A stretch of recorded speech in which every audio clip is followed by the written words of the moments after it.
tahu ya, semua literatur tentang tentang surga Firdaus itu Allah bilang luas sekali. Masa segitu luasnya surga kita nggak mau sih berusaha untuk bisa dapat rahmatnya Allah dengan bersusah payah sedikit gitu.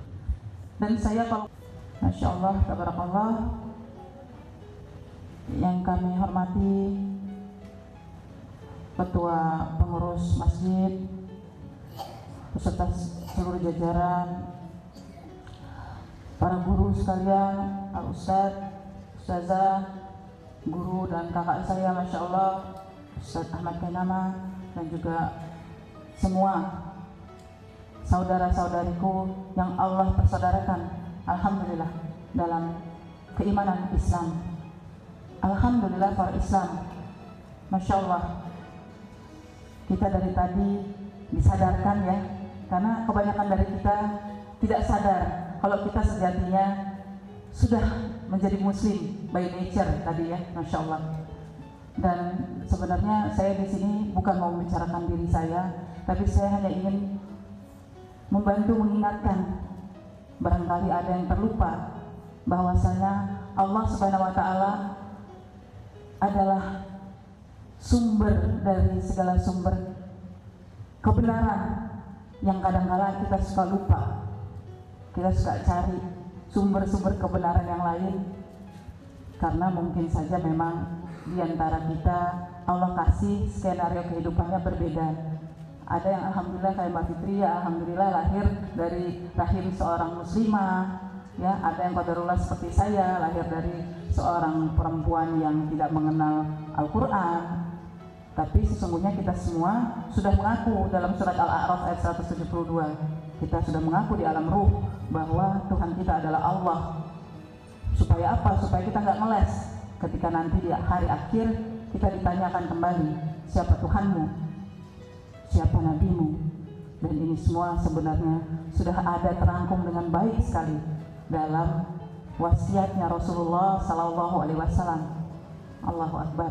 Allah sudah berikan mukjizat terbaik sepanjang zaman, Al-Quranul Karim, di mana di situ semua ada, Masya Allah, urusan dunia dan akhirat. Kadang-kadang kita, bahkan kebanyakan dari kita ya, sibuk ngomongin Al-Quran kalau sudah pingin akhirat saja.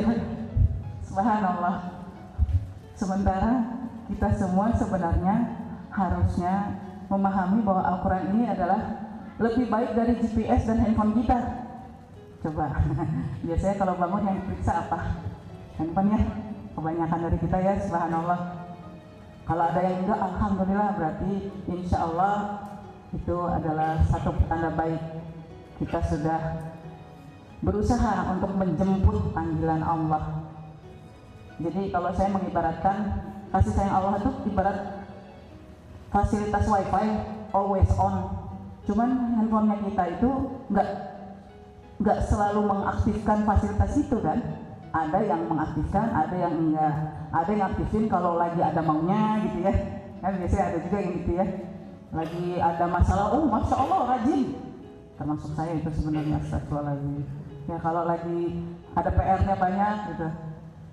Wah, panggilan Allah langsung itu sebelum datang panggilan Allah dalam azan udah rajin gitu. Tapi kalau udah ada maunya terpenuhi sama Allah, itu di surat Al-Fajr ya, yang gitu ya. Kalau ada maunya, wah Allah memuliakanku. Kalau lagi diuji, oh apa ya, kayak kita tuh kayak ngerasa Allah ini seperti kita yang majikan. Padahal kan surat Az-Zariyat ayat 56 jelas ya, tidaklah Allah menciptakan manusia dan jin melainkan untuk menyembah Allah. Nah, lagi-lagi saya di sini hanya ingin mengingatkan diri saya sendiri dan mudah-mudahan teman-teman sekalian juga insya Allah mendapatkan frekuensi yang sama, karena kita ini sejatinya hanyalah hamba, dan sebaik-baik hamba Allah adalah Nabi kita Nabi Muhammad SAW. Ya Masya Allah, Allah kasih luar biasa. Kalau teman-teman punya waktu untuk tadabbur kisah Isra Mi'rajnya Rasulullah, Masya Allah, ya itu pas di tengah-tengah juz ya, juz 15 surat Al-Isra ayat 1. Bagaimana Allah memberikan perjalanan healing trip the best ever, yaitu ujungnya adalah perintah sholat. Jadi perintah ini bukan sekedar sekedar kalau saudara kita suka bilang kalau masuk Islam mah pusing, banyak aturannya. Ternyata bukan untuk itu. Tadi Masya Allah oleh Habib disampaikan ya surat Al-Baqarah tadi ya 129, supaya kita terjaga kesuciannya, karena ini kita di bumi ini kan cuma tempat transit. Kalau tempat transit, kalau kita malah main-mainan sama lumpur ya kita jadi kotor. Makanya Allah kasih set of rules which is disempurnakan dalam syariat Islam. Jadi jangan kita merasa berat kalau mendapati bahwa ketentuannya mereka yang sudah balik ya untuk akhwati fillah sekalian, jadi tutuplah auratnya kecuali mahram kan gitu. Ya itu memang bagian dari apa? Dari cara Allah menjaga agar kita sampai ke final destination kita, which is insyaallah jannah, amin ya rabbal alamin, dalam keadaan nggak perlu lagi dicelup ke neraka, insyaallah. Dan sejatinya tadi juga Habib juga menyampaikan, ya Allah jangan sampai ya kita dapatnya nanti sijin, naudzubillah. Kita semua adalah penulis, teman-teman sekalian. Jadi kalau saya nulis di sini tulisnya penulis buku, saya sebenarnya menulis buku saya sendiri, kitab amal saya sendiri. Dan kita semua akan harus bertanggung jawab sama tulisan amalan kita sendiri sama kita di dunia. Naudzubillah, jangan sampai. Kalau di surat Al-Kahfi itu ya Ustaz ya, ada orang yang udah GR, amalnya bagus-bagus, nggak taunya di hadapan Allah nol. Naudzubillah, karena apa? Bab nawaitunya. Naudzubillah, itu semua urusannya ada di hati. Makanya tazkiyatun nafs itu menyucikan hati, itu PR buat kita semua yang sudah mengaku Islam, ya sudah mengaku menyerahkan diri ke dalam ketentuan syariat agama Allah yang hak, yang sudah disempurnakan oleh Allah dan dijaga, dipelihara ketentuannya sama Allah sendiri. Allah yang jamin itu. Dalam surat Al-Qamar kita juga baca, dalam surat Al-Hijr kita juga baca. Masya Allah, surat cinta Allah ini lengkap.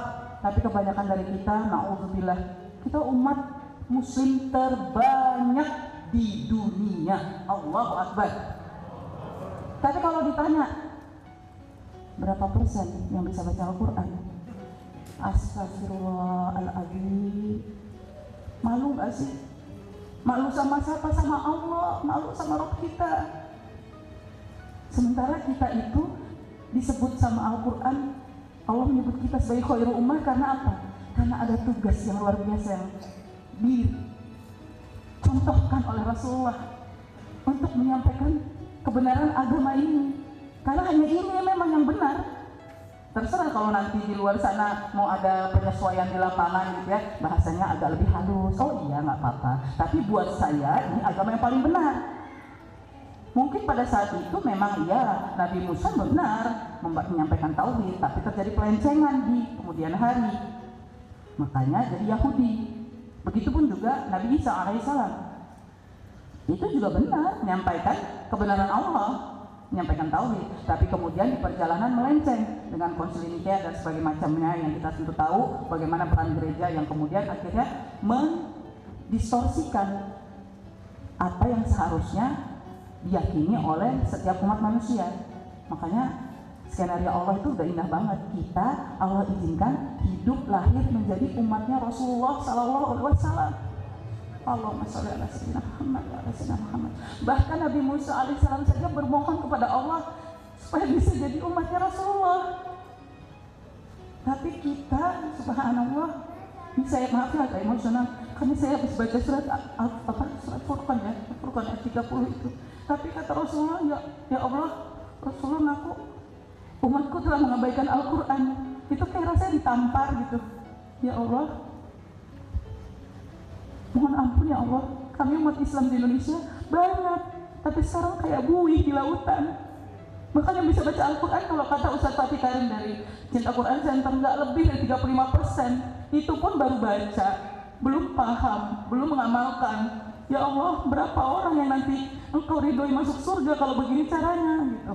Sementara kita kan tahu ya, semua literatur tentang tentang surga Firdaus itu Allah bilang luas sekali. Masa segitu luasnya surga kita nggak mau sih berusaha untuk bisa dapat rahmatnya Allah dengan bersusah payah sedikit gitu.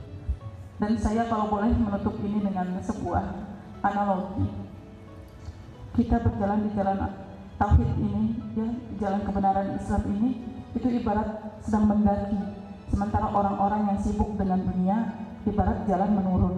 Kalau jalannya turunan enak ya biasanya ya, gitu ya, gampang. Banyak orang yang kalau turun tuh seneng, ada sensasinya gitu. Tapi kalau jalan tanjakan, nafasnya begitu ya, harus capek.